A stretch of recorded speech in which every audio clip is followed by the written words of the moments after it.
Studio Ngoma Africana, Nasiko Plaza, Nairobi. Sauti ya dhahabu.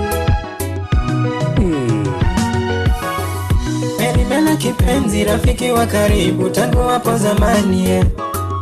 Tulipoanza shule na situkiwa watoto, ulikuwa mpole tena mwenye adabu, msichana mwerevu, kila mara mshindi.